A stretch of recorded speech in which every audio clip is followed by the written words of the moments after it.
Paper 61. The Mammalian Era on Urantia.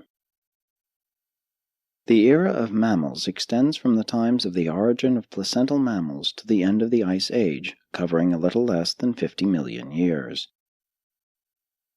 During this Cenozoic age, the world's landscape presented an attractive appearance: rolling hills, broad valleys, wide rivers, and great forests.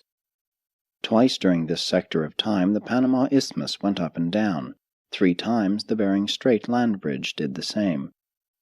The animal types were both many and varied.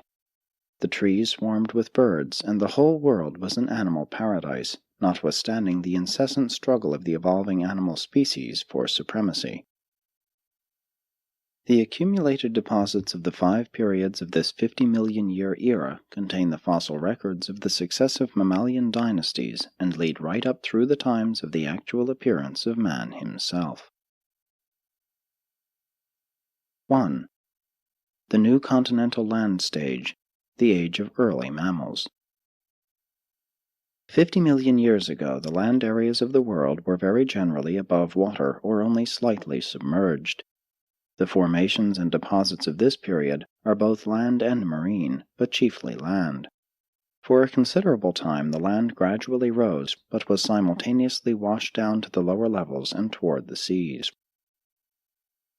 Early in this period and in North America, the placental type of mammals suddenly appeared, and they constituted the most important evolutionary development up to this time. Previous orders of non-placental mammals had existed, but this new type sprang directly and suddenly from the pre-existent reptilian ancestor whose descendants had persisted on down through the times of dinosaur decline.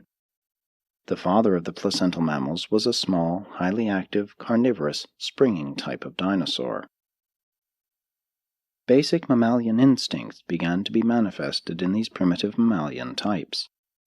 Mammals possess an immense survival advantage over all other forms of animal life in that they can 1.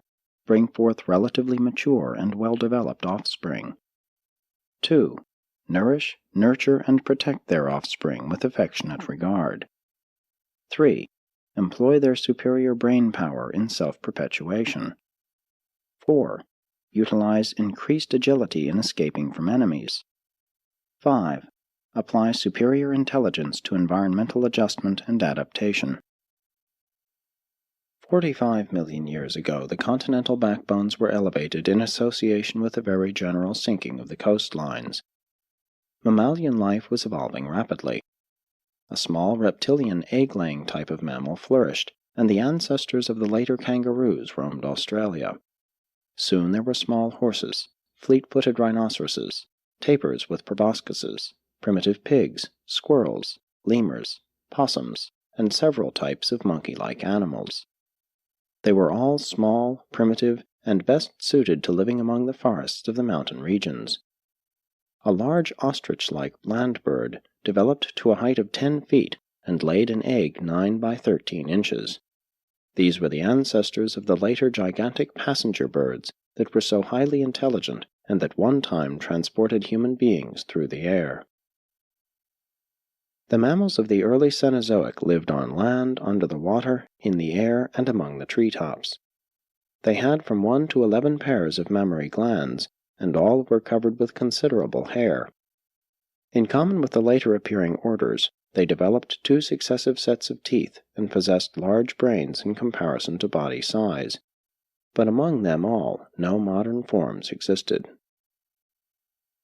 40 million years ago, the land areas of the northern hemisphere began to elevate, and this was followed by new extensive land deposits and other terrestrial activities, including lava flows, warping, lake formation, and erosion. During the latter part of this epoch, most of Europe was submerged. Following a slight land rise, the continent was covered by lakes and bays. The Arctic Ocean, through the Ural Depression, ran south to connect with the Mediterranean Sea as it was then expanded northward, the highlands of the Alps, Carpathians, Apennines, and Pyrenees being up above the water as islands of the sea. The Isthmus of Panama was up, the Atlantic and Pacific Oceans were separated. North America was connected with Asia by the Bering Strait land bridge, and with Europe by way of Greenland and Iceland. The Earth's circuit of land in northern latitudes was broken only by the Ural Straits, which connected the Arctic seas with the enlarged Mediterranean. Considerable foraminiferal limestone was deposited in European waters. Today this same stone is elevated to a height of 10,000 feet in the Alps, 16,000 feet in the Himalayas, and 20,000 feet in Tibet. The chalk deposits of this period are found along the coasts of Africa and Australia, on the west coast of South America, and about the West Indies. Throughout this so-called Eocene period, the evolution of mammalian and other related forms of life continued with little or no interruption. North America was then connected by land with every other continent except Australia, and the world was gradually overrun by primitive mammalian fauna of various types. 2. The recent flood stage, the age of advanced mammals. This period was characterized by the further and rapid evolution of placental mammals, the more progressive forms of mammalian life developing during these times. Although the early placental mammals sprang from carnivorous ancestors, very soon herbivorous branches developed, and ere long, omnivorous mammalian families also sprang up. The angiosperms were the principal food of the rapidly increasing mammals, the modern land flora, including the majority of present-day plants and trees, having appeared during earlier periods. 35 million years ago marks the beginning of the age of placental mammalian world domination. The southern land bridge was extensive, reconnecting the then enormous Antarctic continent with South America, South Africa, and Australia. In spite of the massing of land in high latitudes, the world climate remained relatively mild because of the enormous increase in the size of the tropic seas, nor was the land elevated sufficiently to produce glaciers. Extensive lava flows occurred in Greenland and Iceland, some coal being deposited between these layers. Marked changes were taking place in the fauna of the planet. The sea life was undergoing great modification. Most of the present-day orders of marine life were in existence, and foraminifers continued to play an important role. The insect life was much like that of the previous era. The fluorescent fossil beds of Colorado belong to the later years of these far distant times. Most of the living insect families go back to this period, but many then in existence are now extinct, though their fossils remain. On land, this was preeminently the age of mammalian renovation and expansion.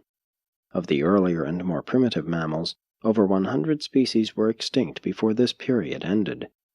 Even the mammals of large size and small brains soon perished. Brains and agility had replaced armor and size in the progress of animal survival. And with the dinosaur family on the decline, the mammals slowly assumed domination of the earth, speedily and completely destroying the remainder of their reptilian ancestors. Along with the disappearance of the dinosaurs, other and great changes occurred in the various branches of the saurian family. The surviving members of the early reptilian families are turtles, snakes, and crocodiles, together with the venerable frog, the only remaining group representative of man's earlier ancestors. Various groups of mammals had their origin in a unique animal now extinct. This carnivorous creature was something of a cross between a cat and a seal. It could live on land or in water, and was highly intelligent and very active. In Europe, the ancestor of the canine family evolved, soon giving rise to many species of small dogs. About the same time, the gnawing rodents, including beavers, squirrels, gophers, mice, and rabbits appeared, and soon became a notable form of life, very little change having since occurred in this family. The later deposits of this period contain the fossil remains of dogs, cats, coons, and weasels in ancestral form. 30 million years ago, the modern types of mammals began to make their appearance. Formerly, the mammals had lived for the greater part in the hills, being of the mountainous types. Suddenly, there began the evolution of the plains or hoofed type, the grazing species, as differentiated from the clawed flesh-eaters. These grazers sprang from an undifferentiated ancestor having 5 toes and 44 teeth, which perished before the end of the age. Toe evolution did not progress beyond the three-toed stage throughout this period. The horse, an outstanding example of evolution, lived during these times in both North America and Europe, though his development was not fully completed until the later Ice Age. While the rhinoceros family appeared at the close of this period, it underwent its greatest expansion subsequently. A small hog-like creature also developed, which became the ancestor of the many species of swine, peccaries, and hippopotamuses. Camels and llamas had their origin in North America about the middle of this period and overran the western plains. Later, the llamas migrated to South America, the camels to Europe, and soon both were extinct in North America, though a few camels survived up to the Ice Age. About this time, a notable thing occurred in western North America. The early ancestors of the ancient lemurs made their first appearance. While this family cannot be regarded as true lemurs, their coming marked the establishment of the line from which the true lemurs subsequently sprang. Like the land serpents of a previous age which betook themselves to the seas, now a whole tribe of placental mammals deserted the land and took up their residence in the oceans, and they have ever since remained in the sea, yielding the modern whales, dolphins, porpoises, seals, and sea lions. The bird life of the planet continued to develop, but with few important evolutionary changes. The majority of modern birds were existent, including gulls, herons, flamingos, buzzards, falcons, eagles, owls, quails, and ostriches. By the close of this Oligocene period, covering 10 million years, the plant life, together with the marine life and the land animals, had very largely evolved and was present on Earth, much as today. Considerable specialization has subsequently appeared, but the ancestral forms of most living things were then alive. 3.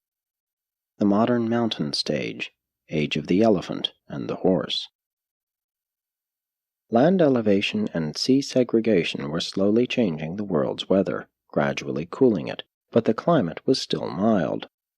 Sequoias and magnolias grew in Greenland, but the subtropical plants were beginning to migrate southward.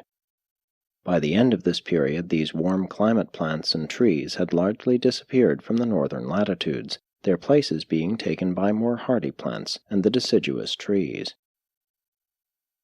There was a great increase in the varieties of grasses, and the teeth of many mammalian species gradually altered to conform to the present-day grazing type. 25 million years ago, there was a slight land submergence following the long epoch of land elevation. The Rocky Mountain region remained highly elevated, so that the deposition of erosion material continued throughout the lowlands to the east. The Sierras were well re-elevated. In fact, they have been rising ever since.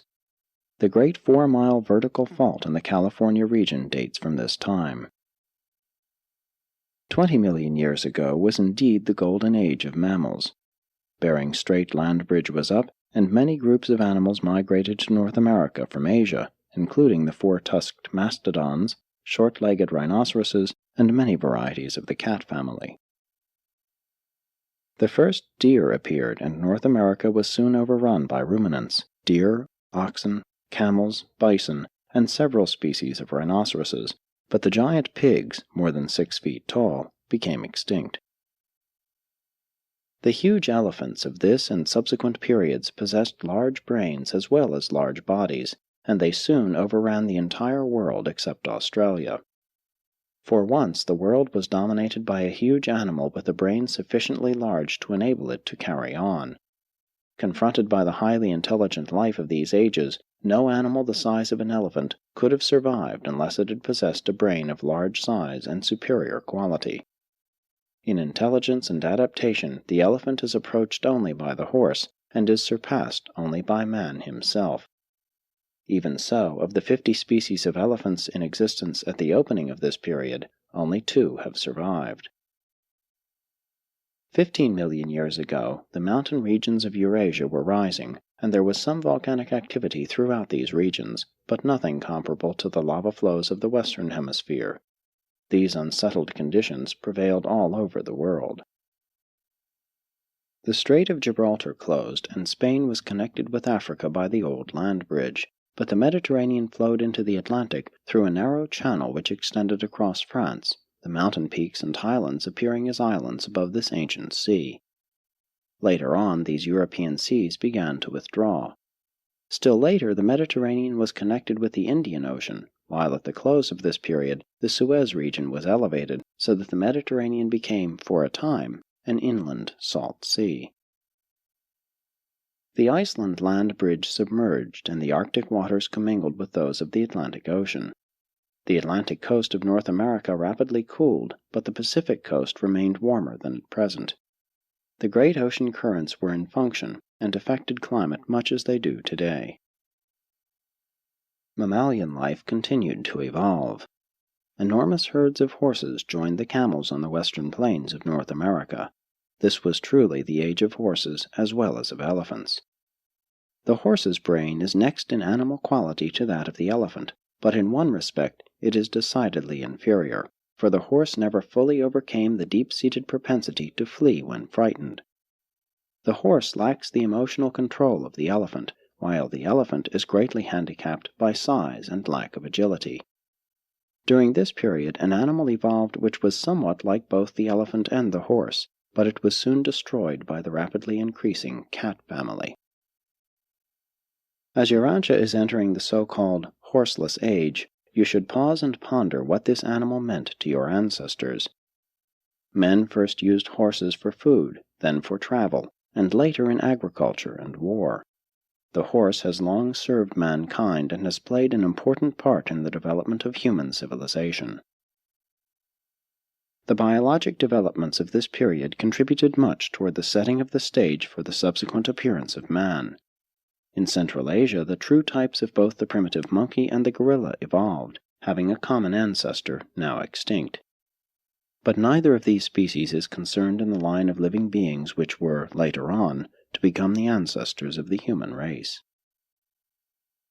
The dog family was represented by several groups, notably wolves and foxes, the cat tribe by panthers and large saber-toothed tigers, the latter first evolving in North America. The modern cat and dog families increased in numbers all over the world. Weasels, martens, otters, and raccoons thrived and developed throughout the northern latitudes. Birds continued to evolve, though few marked changes occurred. Reptiles were similar to modern types, snakes, crocodiles, and turtles. Thus drew to a close a very eventful and interesting period of the world's history. This age of the elephant and the horse is known as the Miocene. 4. The recent continental elevation stage, the last great mammalian migration. This is the period of pre-glacial land elevation in North America, Europe, and Asia. The land was greatly altered in topography. Mountain ranges were born, streams changed their courses, and isolated volcanoes broke out all over the world. 10 million years ago began an age of widespread local land deposits on the lowlands of the continents, but most of these sedimentations were later removed. Much of Europe at this time was still underwater, including parts of England, Belgium, and France, and the Mediterranean Sea covered much of northern Africa. In North America, extensive depositions were made at the mountain bases, in lakes, and in the great land basins. These deposits average only about 200 feet, are more or less colored, and fossils are rare. Two great freshwater lakes existed in western North America. The Sierras were elevating. Shasta, Hood, and Rainier were beginning their mountain careers. But it was not until the subsequent Ice Age that North America began its creep toward the Atlantic Depression.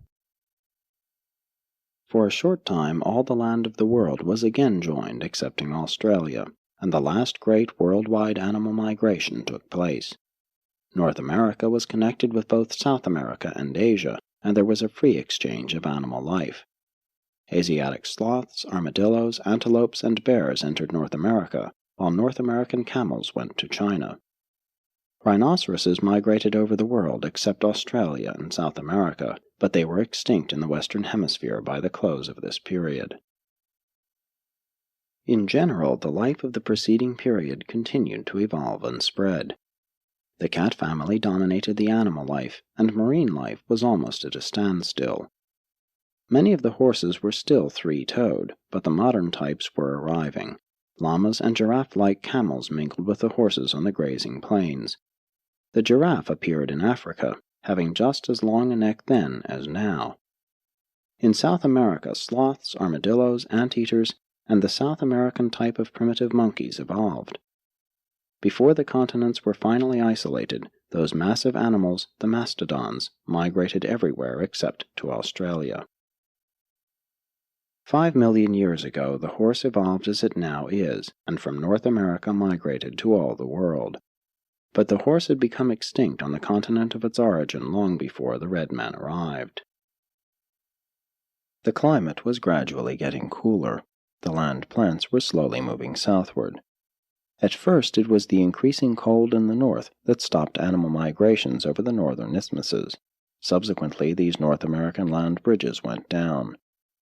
Soon afterwards, the land connection between Africa and South America finally submerged, and the Western Hemisphere was isolated much as it is today. From this time forward, distinct types of life began to develop in the Eastern and Western Hemispheres. And thus does this period of almost 10 million years' duration draw to a close, and not yet has the ancestor of man appeared. This is the time usually designated as the Pliocene. 5. The Early Ice Age. By the close of the preceding period, the lands of the northeastern part of North America and of northern Europe were highly elevated on an extensive scale. In North America, vast areas rising up to 30,000 feet and more. Mild climates had formerly prevailed over these northern regions, and the Arctic waters were all open to evaporation, and they continued to be ice-free until almost the close of the glacial period. Simultaneously with these land elevations, the ocean currents shifted, and the seasonal winds changed their direction. These conditions eventually produced an almost constant precipitation of moisture from the movement of the heavily saturated atmosphere over the northern highlands. Snow began to fall in these elevated and therefore cool regions, and it continued to fall until it had attained a depth of 20,000 feet. The areas of the greatest depth of snow, together with altitude, determined the central points of subsequent glacial pressure flows, and the Ice Age persisted just as long as this excessive precipitation continued to cover these northern highlands with this enormous mantle of snow, which soon metamorphosed into solid but creeping ice. The great ice sheets of this period were all located on elevated highlands, not in mountainous regions where they are found today.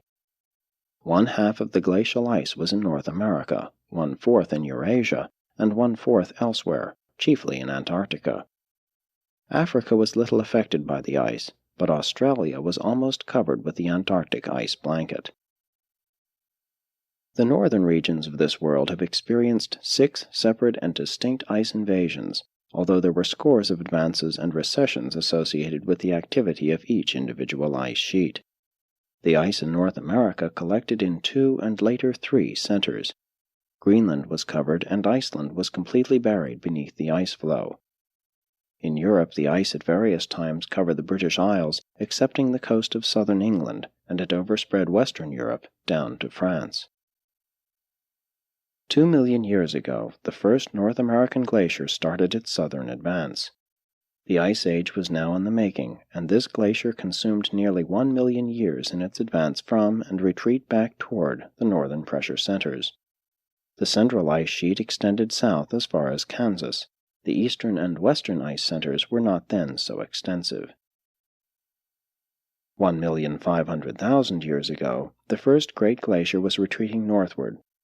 In the meantime, enormous quantities of snow had been falling on Greenland and on the northeastern part of North America, and ere long this eastern ice mass began to flow southward. This was the second invasion of the ice. These first 2 ice invasions were not extensive in Eurasia.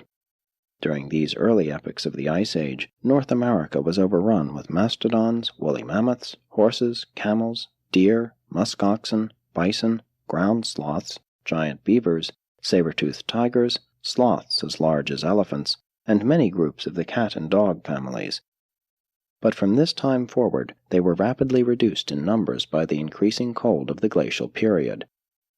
Toward the close of the Ice Age, the majority of these animal species were extinct in North America.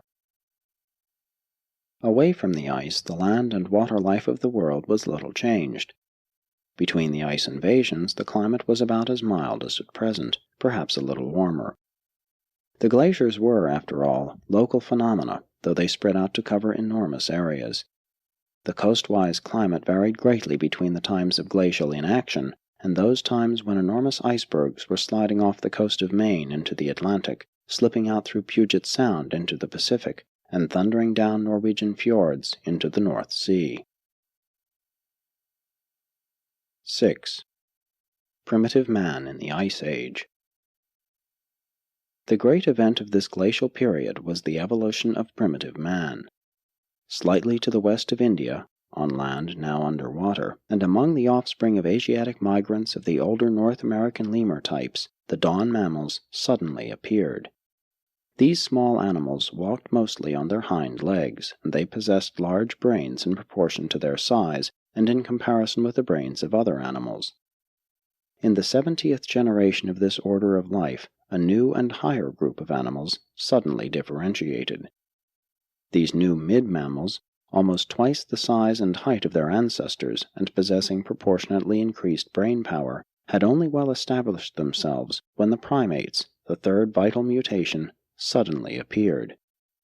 At this same time, a retrograde development within the mid-mammal stock gave origin to the simian ancestry, and from that day to this, the human branch has gone forward by progressive evolution, while the simian tribes have remained stationary or have actually retrogressed. 1 million years ago, Urantia was registered as an inhabited world. A mutation within the stock of the progressing primates suddenly produced two primitive human beings, the actual ancestors of mankind. This event occurred at about the time of the beginning of the third glacial advance. Thus it may be seen that your early ancestors were born and bred in a stimulating, invigorating, and difficult environment, and the sole survivors of these Urantia aborigines, the Eskimos, even now prefer to dwell in frigid northern climes. Human beings were not present in the Western Hemisphere until near the close of the Ice Age, but during the interglacial epochs they passed westward around the Mediterranean and soon overran the continent of Europe. In the caves of Western Europe may be found human bones mingled with the remains of both tropic and Arctic animals, testifying that man lived in these regions throughout the later epochs of the advancing and retreating glaciers. 7. The continuing Ice Age. Throughout the glacial period, other activities were in progress, but the action of the ice overshadows all other phenomena in the northern latitudes. No other terrestrial activity leaves such characteristic evidence on the topography. The distinctive boulders and surface cleavages, such as potholes, lakes, displaced stone, and rock flour, are to be found in connection with no other phenomenon in nature. The ice is also responsible for those gentle swells or surface undulations known as drumlins, and a glacier, as it advances, displaces rivers and changes the whole face of the earth. Glaciers alone leave behind them those telltale drifts, the ground, lateral, and terminal moraines. These drifts, particularly the ground moraines, extend from the eastern seaboard north and westward in North America and are found in Europe and Siberia. 750,000 years ago, the fourth ice sheet, a union of the North American central and eastern ice fields, was well on its way south. At its height it reached to southern Illinois, displacing the Mississippi River 50 miles to the west, and in the east it extended as far south as the Ohio River and central Pennsylvania. In Asia, the Siberian ice sheet made its southernmost invasion, while in Europe the advancing ice stopped just short of the mountain barrier of the Alps. 500,000 years ago, during the fifth advance of the ice, a new development accelerated the course of human evolution. Suddenly, and in one generation, the six-colored races mutated from the aboriginal human stock. This is a doubly important date since it also marks the arrival of the planetary prince. In North America, the advancing fifth glacier consisted of combined invasion by all three ice centers. The eastern lobe, however, extended only a short distance below the St. Lawrence Valley, and the western ice sheet made little southern advance. But the central lobe reached south to cover most of the state of Iowa. In Europe, this invasion of the ice was not so extensive as the preceding one. 250,000 years ago, the sixth and last glaciation began, and despite the fact that the northern highlands had begun to sink slightly, this was the period of greatest snow deposition on the northern ice fields. In this invasion, the three great ice sheets coalesced into one vast ice mass, and all of the western mountains participated in this glacial activity. This was the largest of all ice invasions in North America. The ice moved south over 1,500 miles from its pressure centers, and North America experienced its lowest temperatures.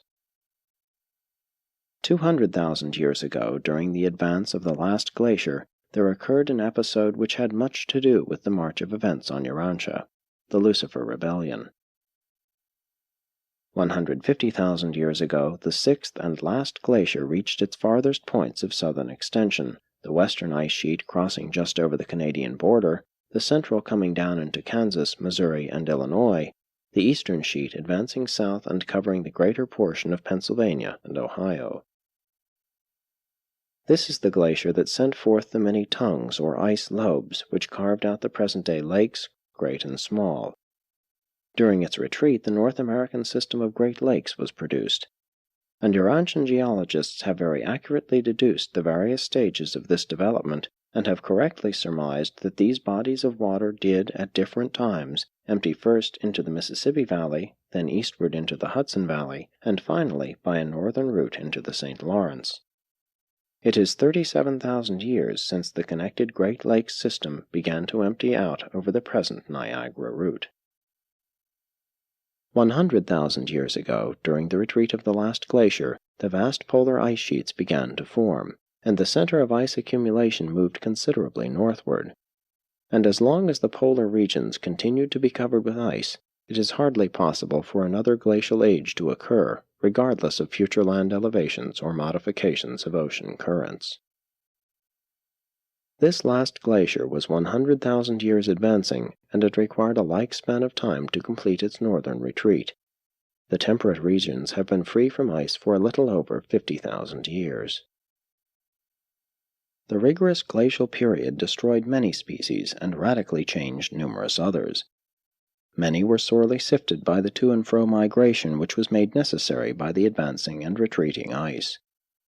Those animals which followed the glaciers back and forth over the land were the bear, bison, reindeer, muskox, mammoth, and mastodon. The mammoth sought the open prairies, but the mastodon preferred the sheltered fringes of the forest regions. The mammoth, until a late date, ranged from Mexico to Canada. The Siberian variety became wool-covered. The mastodon persisted in North America until exterminated by the red man, much as the white man later killed off the bison. In North America, during the last glaciation, the horse, tapir, llama, and saber-toothed tiger became extinct. In their places, sloths, armadillos, and water hogs came up from South America. The enforced migration of life before the advancing ice led to an extraordinary commingling of plants and of animals, and with the retreat of the final ice invasion, many Arctic species of both plants and animals were left stranded high upon certain mountain peaks, whither they had journeyed to escape destruction by the glacier.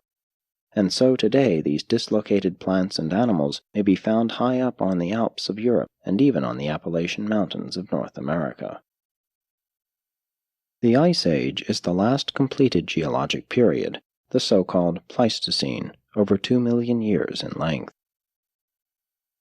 35,000 years ago marks the termination of the Great Ice Age excepting in the polar regions of the planet. This date is also significant in that it approximates the arrival of a material son and daughter and the beginning of the Adamic dispensation, roughly corresponding to the beginning of the Holocene, or post-glacial period. This narrative, extending from the rise of mammalian life to the retreat of the ice and on down to historic times, covers a span of almost 50 million years. This is the current geologic period, and is known to your researchers as the Cenozoic or Recent Times era. Sponsored by a resident life carrier.